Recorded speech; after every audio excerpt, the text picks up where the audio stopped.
speak English, do ya? Get away! Die, vermin!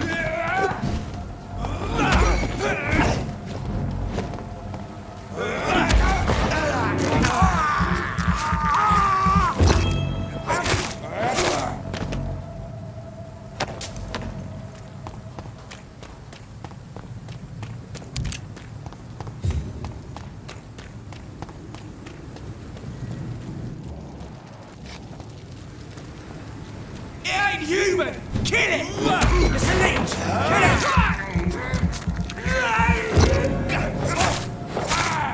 Christ! He's dead!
You again. What are you...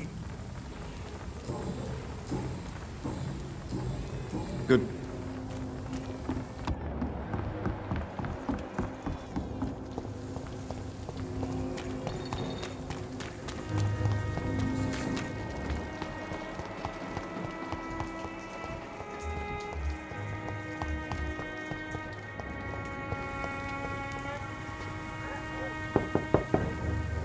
Good evening, madam. It's Dr. Reid again. May I come in? You best come back in the morning. The disease takes away the good people too, madam. Why not let me in? It's Mrs. Fishburne. Stella Fishburne. And yes, indeed. Why not let a doctor in? I'm not sure the epidemic is what worries people most these days. It's locked, all right.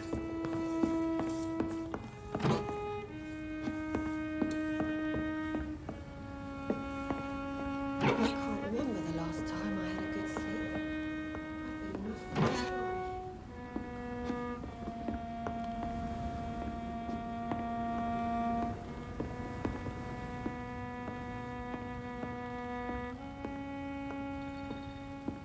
Please don't stay too long, sir.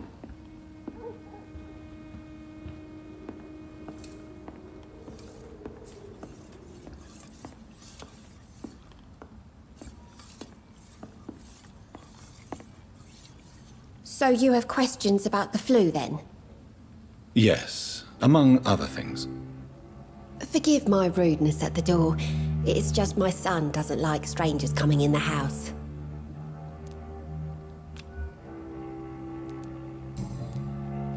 How is life around here? Life has always been hard in the East End. But it's everywhere nowadays, isn't it? Do you think the increase in violence has anything to do with the epidemic? Don't know. But it's most likely linked to the gangs, if you ask me. Recently, it's like everyone has had to pick a side. Violence has always fed on poverty, don't you think? It's a cruel law of the human condition.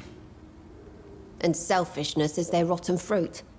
These days, you can just die in the gutter and no one will bat an eye.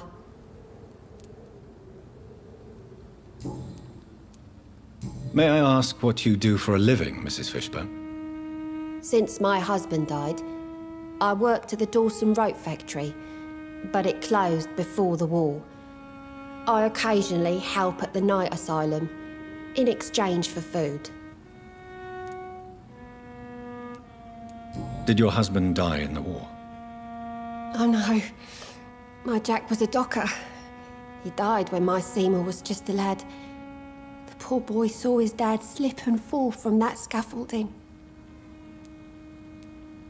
How do you pay the rent, then? My Seymour works at the docks, just like his dad. He's very attached to the house he grew up in. It's not always easy, but we get by all right. The orphan that regards you as a mother. Please tell me about him, Stella. You mean Rufus? I wish I could do even more for the poor boy. Most people are so selfish. But you're not. Years may have passed, but I haven't forgotten how it feels to go through days with nothing but an empty stomach.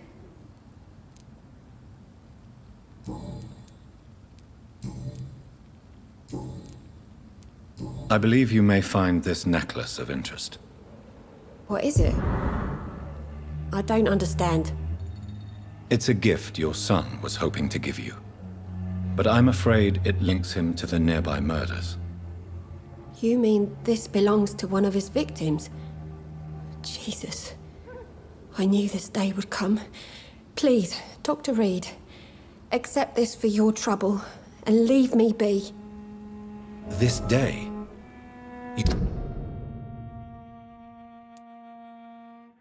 You mean you already knew? Are you buying my silence? I will not be an accomplice in this. What?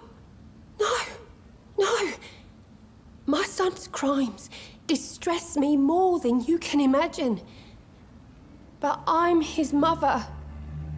I love him, I do.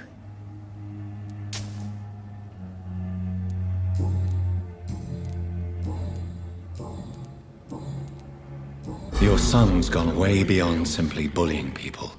He has a taste for blood, and you know it, don't you, Stella? One night, he told me straight up, in his own words. It was several days after one of his episodes. Why did he confess? Did you suspect something? No. I guess he wanted his old mum to help him fight his, demons.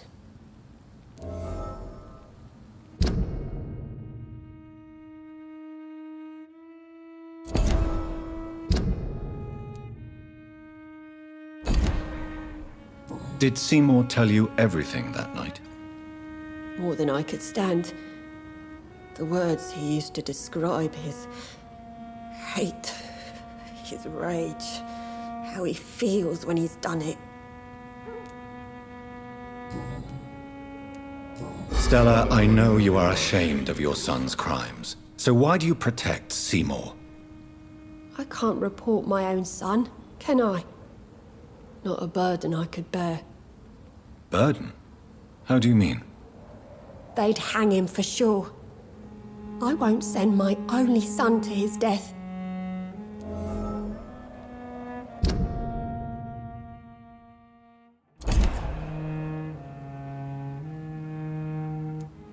I understand your pain, but you cannot mother him forever. If someone ever found the courage to speak to the police, I will take my share. Tell me about these demons Seymour needs your help to fight. Seymour used to be such a happy child. And he is still a helping son most of the time. But when he gets angry, he can hardly contain his rage. All men and women are born innocent, Mrs. Fishburne. But there can be a monster within any of us. Do you think he can be cured, Doctor? Do you think something can extinguish this rage inside my Seymour?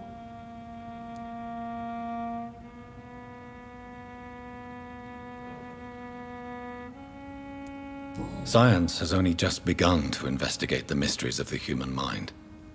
Currently, we have more assumptions than fact. There ain't no hope, then. Somehow, somewhere, my son has turned into a monster, and nothing will bring him back.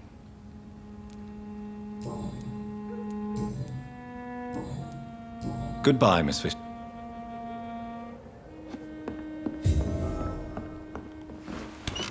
I can't remember the last time. Evening. Evening, Mr.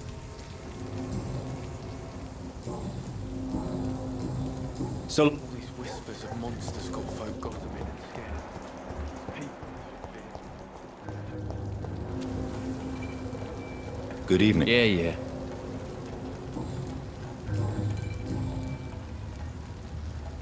Tell me about your victims, Seymour. Who were they? Why them? Was there a link? Why should there be? They just kept getting on my nerves at the worst times, that's all. How many? How many victims? It's not like I keep records. It happens when it happens. You feel nothing, do you? No empathy for your victims at all? You seem pretty calm yourself, don't you? We're not talking about me. That right? Well, our calm's the only thing we have in common then. Did you take pleasure in killing them, Seymour?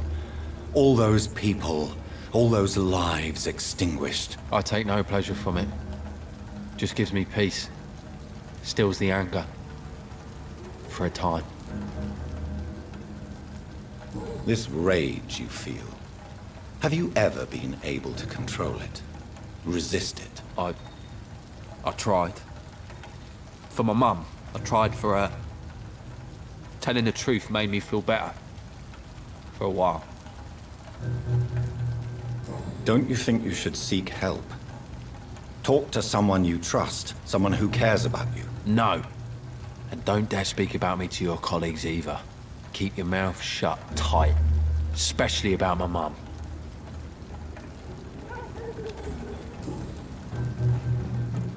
Why is your mother protecting you, Seymour? I'm her son. She's the only one who knows me.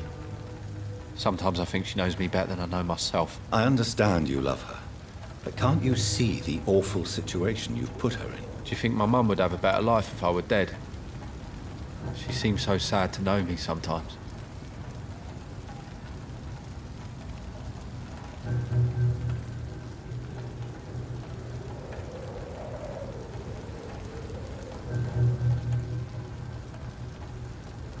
I understand your mother's situation.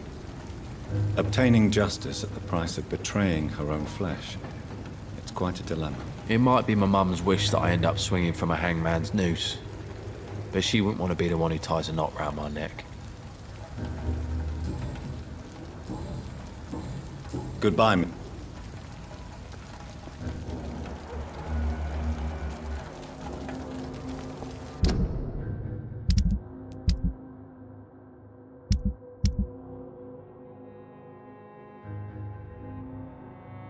Hypocrites all of them. Maggots and liars.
Good evening. Hello again.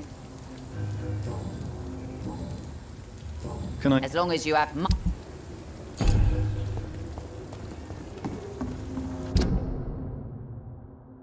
without the wet boots keeping things great, these parts will be running completely.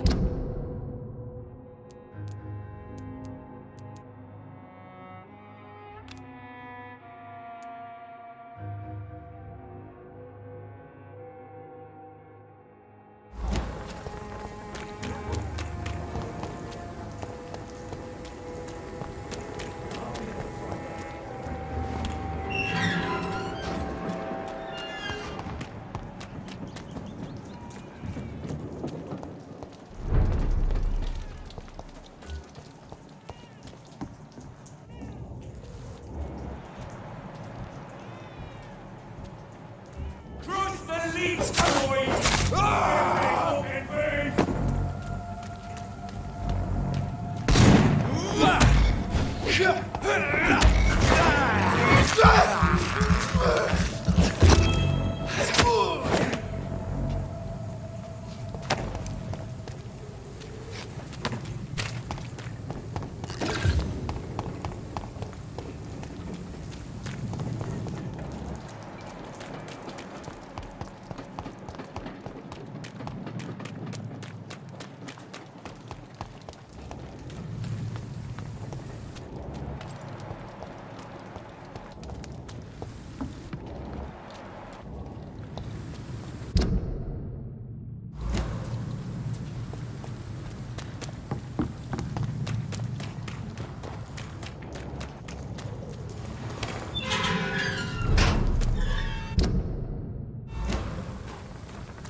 It's a leech! Kill it!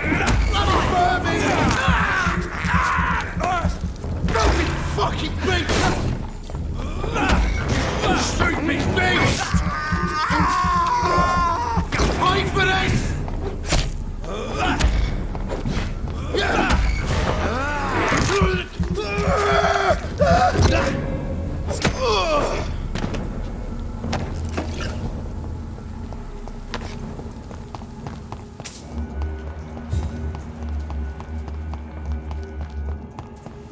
It's locked, all right.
Hello again, Mr. Blight.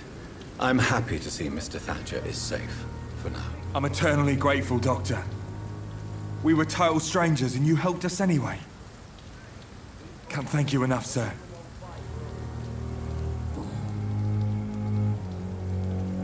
What can you tell me about the war, Mr. Blight? If you want to speak about it, of course. War was... well, you know, sir.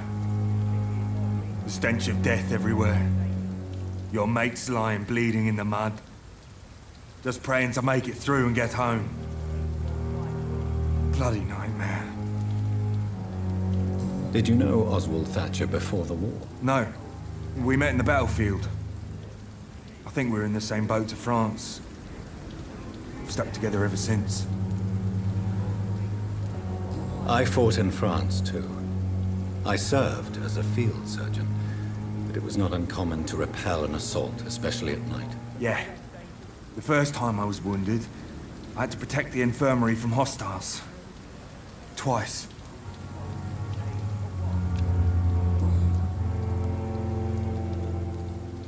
Why do you stay here now that Mr. Thatcher's back? It's complicated. Since the war, Oswald's been really nervous with the idea of entering any hospital.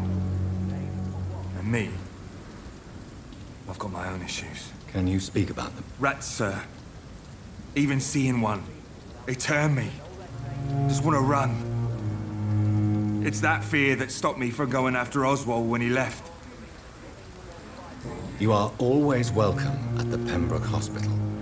As a former officer, I'll be honored to welcome a fellow veteran. I'm not giving up on bringing Oswald back to the hospital. I just need to convince him that he needs some help. Perhaps he needs to reach that decision by himself. Could you speak to him? He doesn't usually listen to doctors, but perhaps because you've been through it, you can talk him round.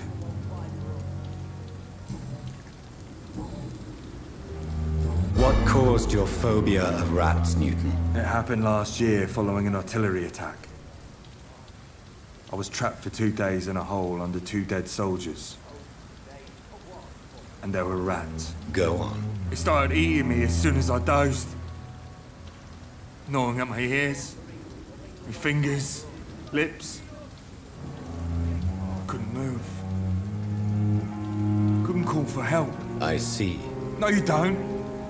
You have no idea what it is to wake up buried under bodies. Fucking vermin eating your flesh. Oswald, he found me and saved me. Goodbye, Mr.